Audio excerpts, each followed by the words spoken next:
From our Toronto studios, this is the Muslim News on Muslim Network TV. Assalamu alaikum, I'm Aylia Batool. Our top story for today. The Israeli army announced yesterday it successfully killed Hashem Safieddine, head of Hezbollah's executive council, in an airstrike on southern Beirut this month. Hezbollah has confirmed the killing. Safieddine was Nasrallah's heir apparent.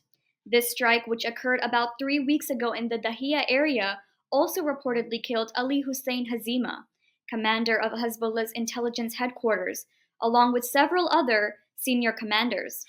The Israeli military said more than 25 members of Hezbollah's intelligence division were present during the attack, including key figures in aerial intelligence. Safieddine, a member of Hezbollah's Shura Council and cousin to former leader Hassan Nasrallah, was considered a top contender to succeed him. As tensions escalate, Israeli forces have intensified airstrikes in Lebanon, responding to the ongoing conflict that has killed more than 2,500 people since last October, according to Lebanese health officials. A federal judge has ordered Rudy Giuliani to give up his valuable possessions and Manhattan penthouse. This decision follows Giuliani's defamation of Georgia election workers Ruby Freeman and Shane Moss. Judge Louis Lehman said Giuliani must transfer the property within 7 days. The woman will control it and can sell it for a good price. Giuliani also must return over luxury items, including watches from European leaders, a signed Joe DiMaggio jersey, and a Mercedes once owned by Lauren Bacall. The woman who counted Georgia ballots after the 2020 election also will be entitled to about $2 million in legal fees. A hearing from Giuliani's other properties is scheduled for next Monday.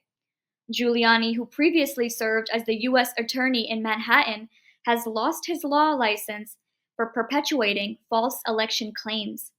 The mother and daughter claimed they have suffered emotional and reputational harm after Giuliani singled them out once he made false claims of ballot tampering in Georgia.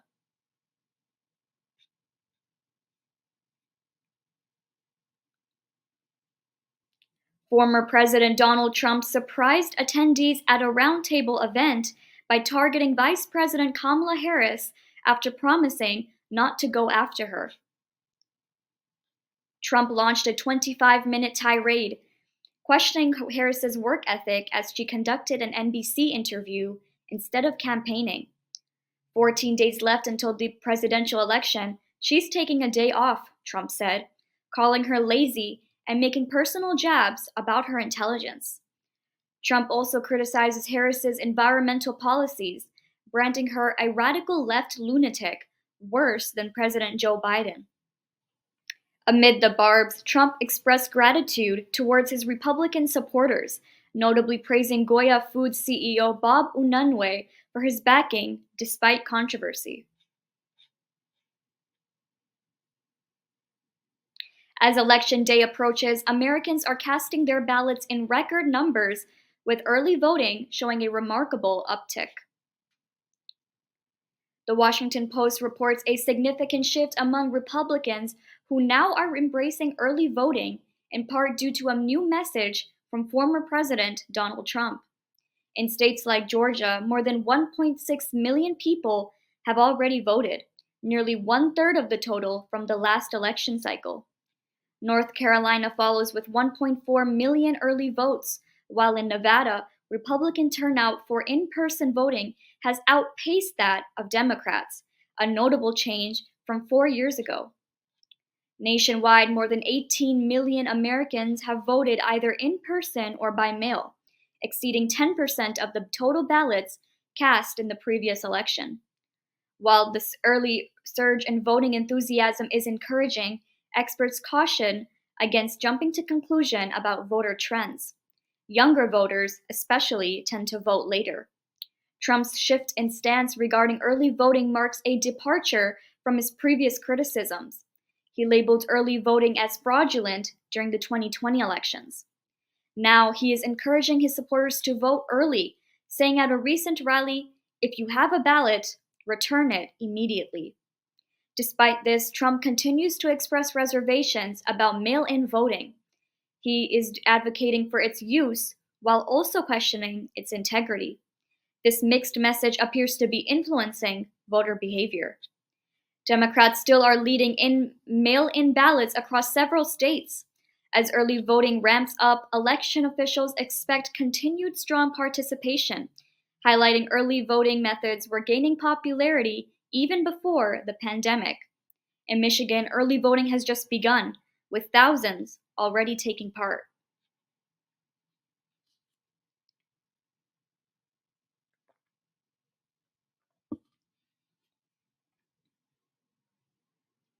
A group of 12 U.S. prosecutors have urged President Joe Biden to launch an independent investigation into an Israeli attack on journalists last year on October 13th. The assault, which involved an Israeli tank targeting a group of clearly identified press members, killed Reuters journalist Issam Abdullah and injured 6 others.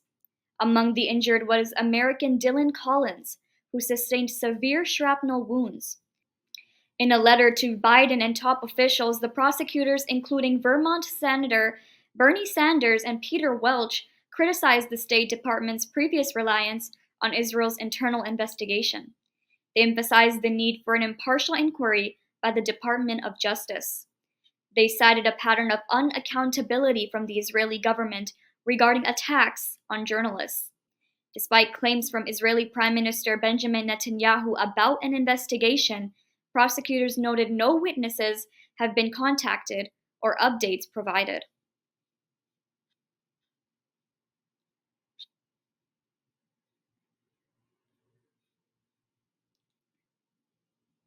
Two men have pleaded guilty to second-degree murder in the killing of Sikh businessman Rapudaman Singh Malik. Malik has been previously acquitted of the 1985 Air India bombing that killed 329 people. At the time of the bombing, investigators blamed them on Sikh separatists widely believed to be seeking revenge for the Indian Army's deadly storming of the Golden Temple, the holiest shrine in the Sikh religion. Tanner Fox and Jose Lopez entered their plea in British Columbia's Supreme Court and faced sentencing on October 31st. Malik, shot dead outside his business in July 2022, once was linked to the Khalistan movement, demanding a separate Sikh state in the Indian province of Punjab. This raised concerns about possible political motives behind the assassination, particularly amid escalating tensions between Canada and India on similar issues. Malik's family expressed gratitude for the guilty plea, but urged the men to cooperate in identifying those who ordered the murder. A United Nations report reveals dire humanitarian crisis in Gaza. Details come after the break. Stay tuned and we will be right back.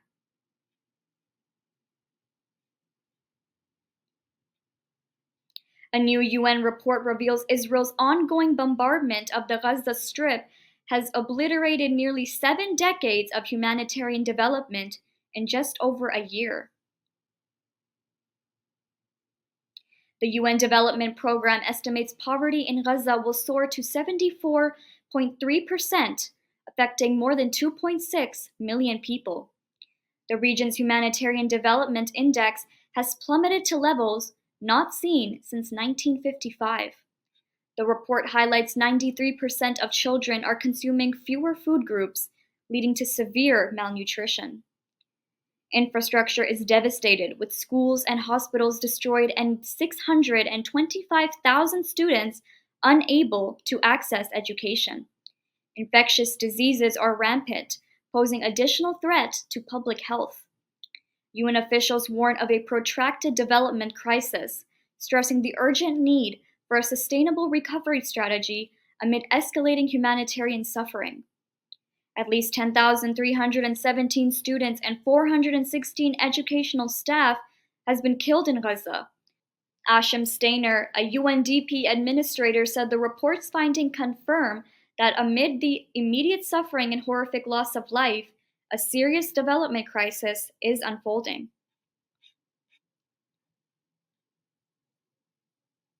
Israel intensified its bombardment of the Gaza Strip on Tuesday evening, resulting in multiple casualties.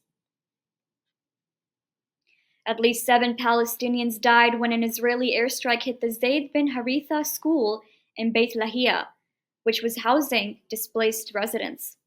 Additionally, 4 people were killed in an assault on a health clinic in southern Gaza.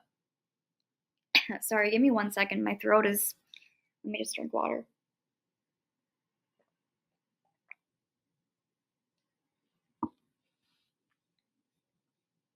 I can start from the OC, if that's okay.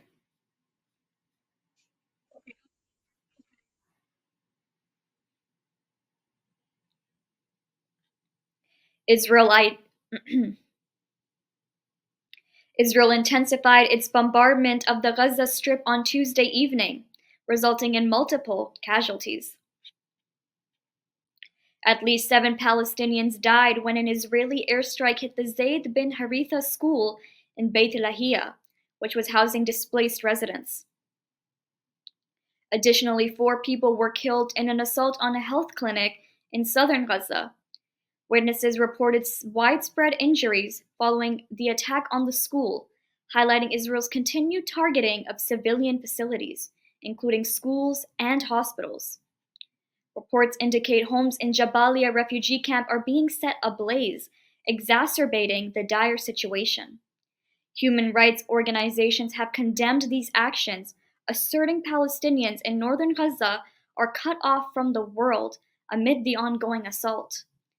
The Israeli human rights group Beit Salam accused Israel of exploiting the global focus on other issues to carry out ethnic cleansing in the region. In Gaza, at least 42,718 people have been killed and 100,282 wounded in Israeli attacks since October 7, 2023. Israel faces a genocide case at the International Court of Justice because of its actions in Gaza. At least 46 civilians have been killed and 44 others injured in clashes between the Sudanese army and the paramilitary Rapid Support Forces over the past 2 days. Reports from the Ministry of Health indicate artillery shelling in Durman resulted in the death of a young girl and injuries to 17 others, including 8 children. Meanwhile, an airstrike in southern Khartoum's Mayo neighborhood killed 20 people and injured 27 others. In eastern Al Jazeera state, the Rufa City Resistance Committee reported RSF attacks on various towns led to 25 civilian deaths. The ongoing conflict, which has erupted since April 2023, has caused more than 20,000 fatalities and displaced more than 10 million people. As the humanitarian crisis deepens, calls for peace from the UN and global leaders grow increasingly urgent.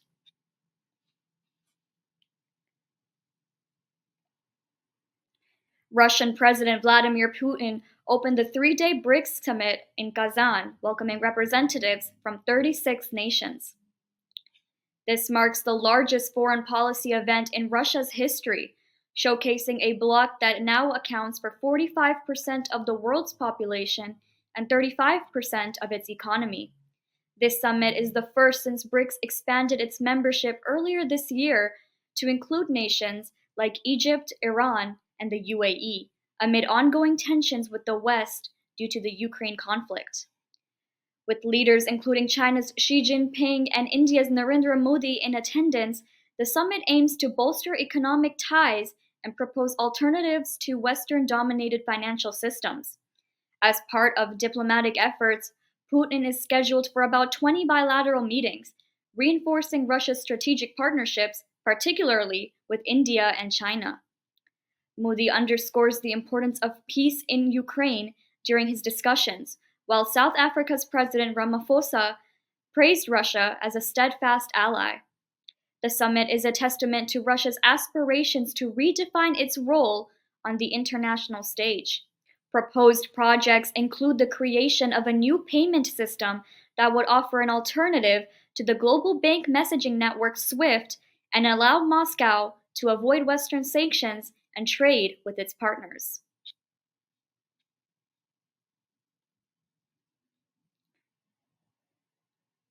Pakistan's government has approved the 26th constitutional amendment, granting legislators greater authority in appointing the Chief Justice.